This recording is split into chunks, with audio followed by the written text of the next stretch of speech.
My life today is dedicated to the reclaiming of our children and community. Children who are being over-incarcerated, who are in schools that are failing them, and who are disproportionately incarcerated for what for other communities could be minor offenses. So what I do across the country in 60 cities with that army of wonderful people who are out there and volunteering, we recruit mentors, connect with them, train them, and then deploy them where they're needed, to Boys and Girls Clubs, Big Brothers, Big Sisters, re-entry programs, schools as tutors and role models. When the call goes out for mentors, white women are the first respondents, and then white men, and then black women and black men, and clearly we need mentors in reverse order. So that's what the National Cares Mentoring Movement does all over the country. What we do is deploy mentors to the youth-serving organizations that have long waiting lists, waiting for mentors. And, you know, black mentors are the most difficult to find. Latinos, they are reluctant many times to allow people who they don't know to mentor their children, and they do family better than African Americans do because of our history and experiencing the Middle Passage, losing our languages and our histories and our foodways and all the things that are dear and familiar to us like family. So Latinos, no matter where they came from, didn't experience that. Their culture, their cultures, because they're multicultural people as well, those cultures are still intact. So we're just really repairing the damage of 250 years of enslavement and, you know, 180 years of Jim Crow racism that has marginalized and penalized African Americans economically, spiritually, emotionally, in every way imaginable. We begin with community engagement. That's the answer, because the government alone and foundations, corporations alone, and communities alone cannot repair the damage. We need to link arms and aims. We need to collaborate, bring together our technical skills, our financial resources, our human resources, and fix education. That's where we start, you know, by ensuring that young people graduate from high school career ready, college ready, industrial training ready. And what initiated my leaving essence was when I learned that 80% of black fourth graders are reading below grade level. I couldn't believe it. And that was 5 years ago. Today that number is 86% of black fourth graders reading below grade level. And if you can't read, if you're illiterate, you can't open any of the doors and pull any of the levers that you need to pull to be self-sustaining. So the young people we see out there doing, you know, things that make us, especially as African Americans and Latinos too, I'll say, we feel so ashamed of our children when they're disruptive, you know? But they're not bad children. We all come out of the womb the same. You don't find young people who come out of top-tier schools who have hope for the future and who are educated and know that they can earn a fair family wage. You don't see them packing guns, you know, and creating carnage in communities. So it's young people who are hopeless, who were targeted early on, you know, as slow learners, not able to read. African American males are demonized by the media. And not only white people are afraid of them, black people, middle class black people, you know, and working class black people see young black males and their shoulders go up. They become afraid. And that's because wherever you are in this nation, from Seattle down to Miami, you're going to find the very same news. It's the over-incarceration, the demonization, the arresting of young men of color, particularly, and especially African-American men. So even in the beautiful building that I live in, when I go out shopping for food and I'm, you know, on the elevator and I get on, I'm there first and somebody gets on, and just the dark presence, I don't know if I'm male, female yet, there's a hesitation. This is something that people outside of the African community, African American community, don't experience, you know? So it's, there's a lot of pressure, a lot of pain that is intergenerational, that we carry, that the National Cares Mentoring Movement is trying to heal. And we're doing that by training mentors, helping mentors to take care of their own wellness so that they give to mentees from the overflow, teaching them how to think, how to eat properly, how to deal with stress and fear. And then what we're doing also is really building top-tier programs. consciousness-changing programs in schools. We just said we're not going to let our children fail on our watch. It's not going to happen. Well, I'll tell you, what the children are saying is that they're afraid. The children are saying that they just, in Chicago, I heard a group of young ones say when I asked, so what is it that you want for yourself and for your community? The answer was, we just want to go out. I didn't understand what they meant. We just want to be able to go out. What do you mean you want to be able to go out? We can't go outside because Chicago's a killing field. You know, very often children say they think we're truant. We're not playing hooky. We're not just truant. We know today is gang day and they're going to kill somebody. So today is a day that you really can't go out. Or they may not call it depression, but I felt so sad. A child might say that I just couldn't get out of bed. That's depression.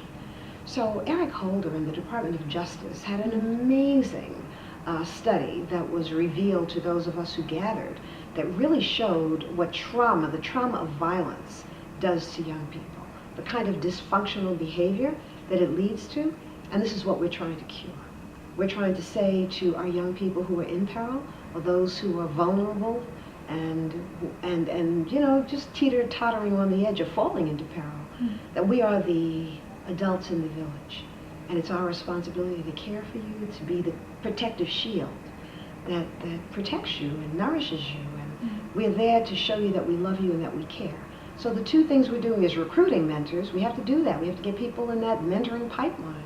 And the other thing is really going into the schools where our young ones are. And then from there onto the street corners. We're going into gangs. And they call themselves street organizations. Who would form families with, you know, weapons if they had families at home that could sustain them? These are children really hungering for love and support that many of us just take for granted. The violence in this country stuns me. Not just the violence in the street, but it's the violence in media. It's stunning to me to see the video games that young people are playing. It's stunning to see a 2-year-old with an iPad with things that are exploding and weapons that are being used to target little creatures, you know, on the screen. So what we see in media, what we're fed every night on the nightly news, it's always the stories that are, you know, that point to the most carnage, the most heinous acts of violence that lead the news, and it's what people, it's stunning to me that the very thing that we are most fearful of, which is violence, we lock ourselves in, is the very thing we require for entertainment. That is stunning to me. And so what we see in the streets are desperate young people who don't have access to jobs because they're illiterate or they've dropped out of school, picking up weapons and creating chaos in communities. And we see more of this than we did 20, 30 years ago because schools are struggling in ways that they weren't even when there was racial segregation. That black children were being taught in their own communities by black teachers and they were moving forward, you know. So, you know, this I believe, though, is a time of awakening for the United States. I so want to say America the Beautiful. I want to sing it, you know, from the top of the mountains. But how can we when we're 26th in the world, in the industrialized world, in graduating our youngsters from high school? How can I? In this nation of plenty, the land of plenty, when over 40 million people go to sleep hungry every night. 1 in 6 Americans has hunger issues. So we have the recovering of, I think, our psyches and souls to do. And what we're saying to people in business, I'm a business person, the nonprofit world is new for me, that we have to find a creative way of living in a capitalistic society, creative capitalism. We need a way that doesn't put, some system that does not put pressure on CEOs and boards to deliver year over year profit, quarter over quarter, year over year profit, more. You can't produce profit forevermore without poisoning the waters, firing people unfairly, putting chemicals in products that used to have natural ingredients. And there's a pressure. I'm sensitive to those who are leading organizations. I'm sensitive to the pressure that they're under to deliver more and more. They don't want to have to move their children out of private school and give up their homes around the world. I mean, if I had them, I probably wouldn't want to do that either. But I think that we are human and divine, and I think that's what we forget. Fly into any city and just look at the skyline and just imagine that, my goodness, that amazing thing that you're witnessing had to be in somebody's mind before anybody could take hand to it. So we are an amazing species at a time when technology and systems of connection give us an opportunity to really fix this mess. And we need to do it in the now time, and we can. So we need bold, visionary leaders to just step up and take charge. Oh, you know, I'm doing the work I'm doing now because I was a wild one. You know, but for my beloved parents, Babs and Lawrence, we'd be talking about me in incarceration for sure. I know that. Because I grew up in the mean streets of Harlem that weren't quite as mean as they became, because my family had the resources to move when heroin just came running roughshod through that community. Where I grew up, 116th Street and Park Avenue, not one young person whose family did not have the resources to move when heroin came survived. Not one. And so I am so grateful. I can look out of my window right here and see where I grew up in Harlem. And I'm like, thank you, Lord. But for the grace of God. I grew up in a tenement. Right. And so many people could not move because they didn't have the resources. Right. So they were stuck in those $50 a month apartments, $100 a month apartments in the late 1950s, early 60s, you see. And my parents, my father was an entrepreneur. He had his own business downstairs. I mean, it wasn't like we were upper middle class. We were middle class, and we could move. We could move, but a lot of people, those in single-parent households, were unable to leave. And they're the ones who are struggling today. And, you know, I just believe that we are each other's keeper, as the great Gwendolyn Brooks wrote. You know, we are each other's harvest in magnitude and bond. We don't see, and this is not just this people outside of the black race. Even African Americans who are middle class don't see ourselves. Many of us don't see ourselves in poor black people who are struggling. We don't see ourselves in the young ones who are being over-incarcerated. We don't see ourselves in the ones, in young people and their families who are struggling along the margins, who are hungry and who are uneducated. We don't see ourselves in them. And that's, I think, the difference in the community today as opposed to when I was growing up. We were all in the mix together, you know? And today there's really, really a great divide between the races and the classes, and even there's a gender divide that we need to heal. I'm beyond hopeful. I see a new world is on the way. But we're human and divine, and we have free will.